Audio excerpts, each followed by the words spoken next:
Salutations everybody, it is Matty here today, and we are going to be taking a look at Elder Scrolls Online and its new upcoming DLC called Homestead. The point of this DLC is to give players a home to call their own, and they're going to be able to customize it with about 2,000 plus furniture and decorative items, and we're going to be getting into all the details today, but what I mainly want to do is draw some parallels to Fallout 4 and see if maybe Bethesda is learning from this. But before we get into that discussion, let me present the details to you guys. So this comes directly from the Elder Scrolls Online website. Soon, owning your own corner of Tamriel will be a reality. When Homestead launches in February 2017, you'll have your pick from nearly 40 unique homes. After completing the Homestead tutorial quest, you'll be given your first home, a modest room at a local inn. When you're ready to expand, additional homes ranging from the cozy tree home in Greenshade to a charming villa at Malabal Tor to a sprawling manor estate in the Rift are available across Tamriel. If you're a hero struck with wanderlust, you're in luck. You can own multiple homes. You will always have a place to hang your hat. If your dream is to eventually own every home,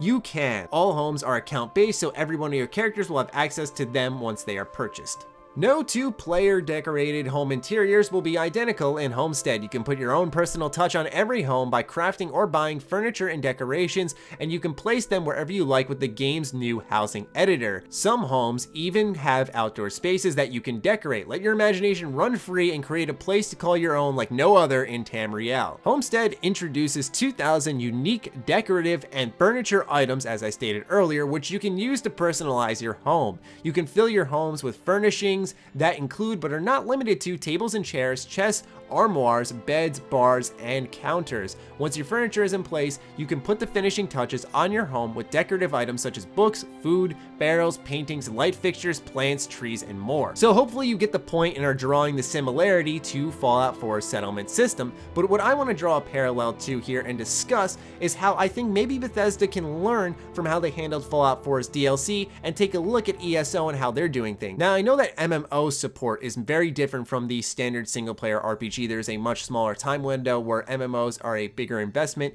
and there's more support down the line. But what I'm focusing on is that Elder Scrolls Online, for those of you who haven't been paying attention, received DLC such as Imperial City, which focused on the PvP, or the Dark Brotherhood, which focused on the PvE aspect and offered a wealth of content in both of them, and then later on gave players a player home slash settlement system, we'll call it, which is also big in an MMO in general. But the point being is that they got that adventure first, what they came to Elder Scrolls Online for first, and then they got the settlement mode. I'm still a believer that Fallout 4's settlement mode has a wealth of potential, but they really missed the ball on the execution, and I thought the DLC would be a perfect place to amend it. But also, Fallout fans were very outspoken on the fact that we want our adventures first, which is why people loved Far Harbor, why people loved Nuka World, and why some people were a big fan also of Automatron. So what I'm saying here is I'm wondering if Bethesda is taking a look at the way ESO handled the DLC, where they gave them the adventure first, then worked on different things that maybe expanded the game afterwards, or in Bethesda Game Studios case,